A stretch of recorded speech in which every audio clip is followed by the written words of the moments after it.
Shalom Aleichem, poursuivons dans l'aventure du moi. Le moi, qu'est-ce que le moi? Où se trouve-t-il? Quelle est sa puissance? Ici, Ravolbé, dans ce que nous voyons dans ces shiurim, c'est de rehausser, d'optimiser et de sublimer le moi, de lui redonner toute sa valeur la plus profonde et la plus élevée. Il dit Ravolbé, le moi, le ani, ou koach habechirash la adam, c'est la force, l'énergie, le pouvoir de choisir, le libre arbitre. C'est dans la bechira, déjà, pas seulement dans ce que je vais choisir, mais déjà dans l'exercice de la bechira exprime, c'est là où on trouve le moi, le ani. Ketsad ou Yahamid et Adi Shelo. C'est-à-dire que le choix qu'on fait, c'est pas il y a moi et je choisis A ou je choisis B. Mais l'exercice et le contenu du libre arbitre de la Bechira, c'est ça qui définit, qui détermine la conscience que j'ai du moi. C'est incroyable. C'est pas j'ai conscience du moi et puis le moi A choisit A et le moi B choisit B. C'est peut-être même qu'en choisissant, en ayant le libre arbitre de choisir A ou B, que là je suis en train de dessiner et peut-être même de structurer le moi. C'est pour ça que des fois dans la vie, on ne sait pas quoi choisir. Pourquoi on ne sait pas quoi choisir? Parce qu'en vérité, on ne sait pas ce qu'on est. Si je sais ce que je suis, eh bien, je vais choisir. Il y a des choix évidents. Par exemple, si on demande à quelqu'un qu'est-ce que tu veux manger, voilà, où il y a de la paille, où il y a un steak frites. Il ne va pas s'interroger, peut-être que je suis une vache et je vais manger de la paille, ou peut-être que je suis un cheval. Il y a des choix qui se font naturellement parce qu'il y a une conscience du moi qui est évidente. Mais là où on ne sait pas choisir, c'est parce qu'en réalité, le moi n'est pas suffisamment défini. Face à cette situation où j'ai le libre arbitre de choisir A ou B, si je ne sais pas quoi choisir, c'est parce que je ne sais pas ce que je suis, qui suis-je en réalité. Parce que lorsqu'on est clair avec soi, on est clair sur le soi, on est clair à propos du moi, alors le choix, il se fait facilement. L'absence ou le doute dans le choix nous renvoie, reflète, nous renvoie à l'absence de la conscience du moi profond et intime. À propos de cela, Ravolmer ramène ce qu'il disait Rabbi Israël Salanter, un immense ridouche. Le moi, le Anochi, est un pouvoir éternel. Et même lorsque l'homme va quitter ce monde, le moi, le Ani, reste entier, vivant, et c'est le moi qui va dans l'Olam Haba. C'est ce qui est clair, qui va aller dans le monde du futur. C'est le moi, nous allons lire d'abord quelques lignes, c'est le moi qui ressent de la souffrance, de la peine et du délice, du oneg. Parce que dans le monde de la vérité, il y a un délice illimité et sur la faute, il y a une peine illimitée. Et le Hani ressent cela, perçoit cela. Le décès de l'homme, la mort de l'homme s'exprime uniquement dans le vêtement, ce qu'on appelle le vêtement, l'enveloppe de l'homme qui est son corps. Mais ce n'est pas le Hani. Donc il y a ici plusieurs points très importants. Le Hani, il est éternel. Le moi, il est éternel. Le même moi qu'il y a ici, c'est le même moi qu'il y aura là-bas. Seulement, si on a défini et limité la vie au corps et à la matière, alors on se dit, bon, ben, le corps, il jouit ici, et puis après, il y a peut-être la Neshama qui payera, ou il y a des dimensions de l'être et qui sera puni ou qui sera récompensé.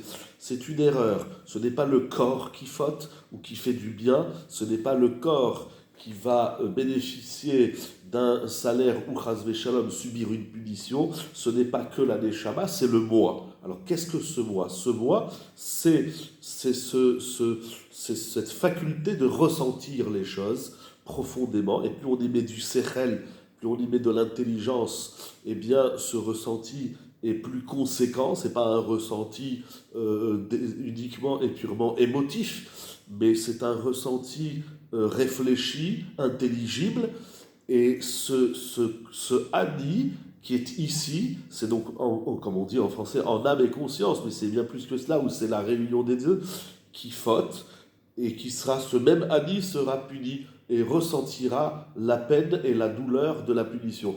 De même, le Ani en positif, qui fait quelque chose de bien, qui exprime quelque chose de bien, une mitzvah, une bonne action, etc., eh bien c'est ce Hadi-là, c'est ce moi faisant le bien qui ressentira le bien issu de ce bien que le Hadi a fait ici dans ce monde. Donc le Hadi ici, nous dit Rav Israël Salater quelque chose d'extraordinaire, le Hadi, le moi dans ce monde, c'est le même moi dans le monde à venir. L'homme, nous dit Rav Wolbe, qui s'identifie plus, voire uniquement par son corps, de telle manière qu'il ressent que le moi, c'est son corps, c'est le corps et ses aléas, alors cela provient d'où? Le moi n'est pas qu'un corps, mais c'est parce qu'il vit dans un monde qui est purement extérieur, chitzoni, il n'y a pas de recherche de vie profonde, intérieure, sensible, il n'y a rien de tout cela. Donc le moi, c'est le corps. Donc le corps s'arrête à 120 ans.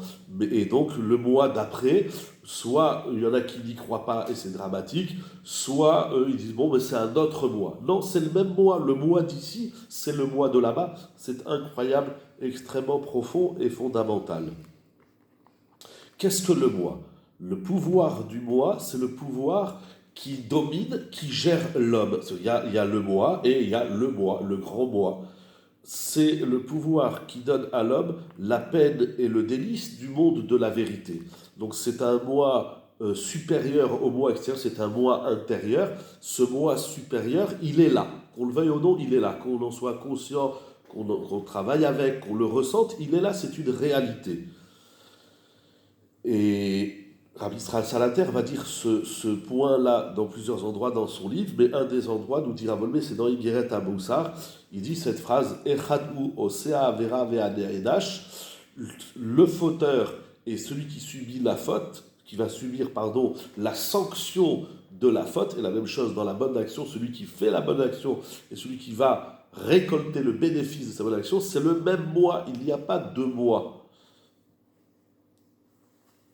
Il y a des gens qui se détachent d'eux-mêmes en disant bon ben j'ai fauté ici, bon ben il y a une partie du moi où il y a un autre moi qui sera puni, ou bien, et c'est peut-être pour ça qu'on ne s'investit pas assez dans les bonnes actions et les mitzvahs, parce qu'on dit bon moi le moi il a fait ici une mitzvah, mais le moi d'après j'en ai pas conscience, je ne le connais pas, donc ça nous emballe pas, ça nous excite pas, mais c'est une erreur, le moi d'ici c'est le même moi de là-bas, donc plus ici on apprend ce moi, plus on le découvre, plus on le définit, plus on le structure, et bien ce moi là, ce que tu ressens là, c'est le moi que tu ressentiras là-bas. C'est exactement le même. Echadou, il dit Rav Israël Salater, on n'est pas composé de plusieurs moi.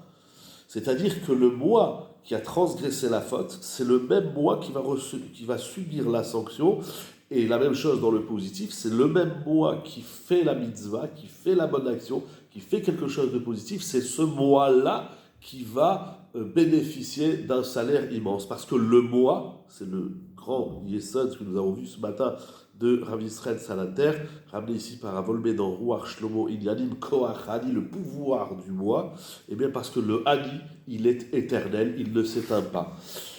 Il se cache, est enfoui en nous un pouvoir dont nous ignorons tout, nous ne connaissons rien de ce pouvoir. Et c'est dramatique parce que tant qu'on n'a pas la conscience du moi, on verra Bezrat Hashem par la suite, on reviendra sur les shiurim de Rav Wolbe, notamment dans Aleshur, Chelek Aleph, Da'at Atzmenu, la conscience du moi. Comme ça, je traduis.